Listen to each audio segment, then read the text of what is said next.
So what I'd like to do now is go over the long version, the original version of the technique, item by item. And it's not very long, it's just 7 steps, and it all starts with a concern or objection.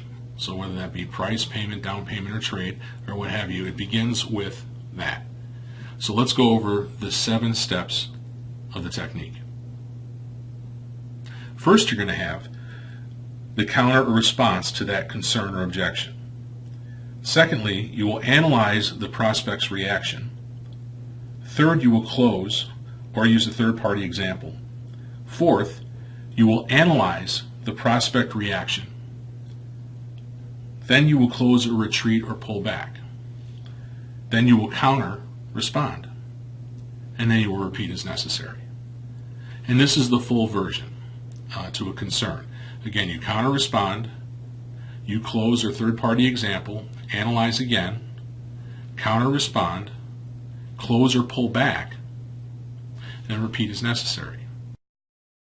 So this is a little bit different than the shorter version, the counter, transition, close, which is utilized to counter objections or concerns, but also just negative comments by the part of on the part of the customer.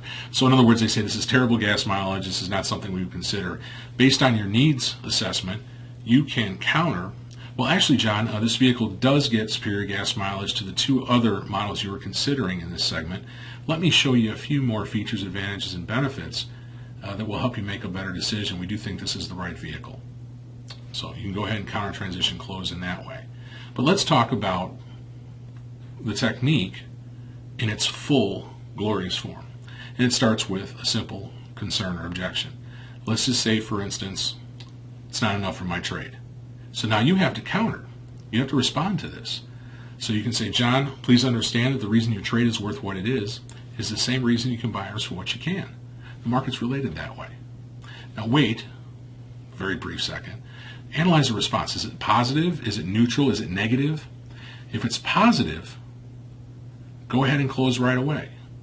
Okay, can we go ahead and continue paperwork at these figures? Or can I go ahead and show you why this vehicle, or let me show you why this vehicle is worth the money? Now, if it's neutral or negative, you're going to go into a third-party example. Third-party examples are so powerful because it's not you. Okay, it's utilizing other things.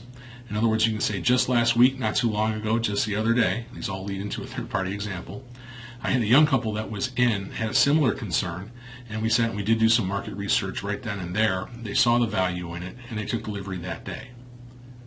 Now again, analyze quickly. Positive, go ahead and close. Neutral, go ahead and close. Okay, we have to close it sometime. We have to ask for the business. If it's negative again, go ahead and pull back. Please, John, understand, take all the time that you need. This is entirely your decision. And then you're going to go ahead and follow up with that. Well, that being said, and you're going to roll right back into the full version of the technique, and then utilize also the shorter version, the counter, transition, close. So we're going to dive into this even in more detail, but I wanted to give you just a broad view of exactly what it is and how it can be effective. We're going to have real-life examples of how this has been used with success in the past. So hang in there with us. The program is going to be absolutely wonderful, and you're going to reap huge benefit from it.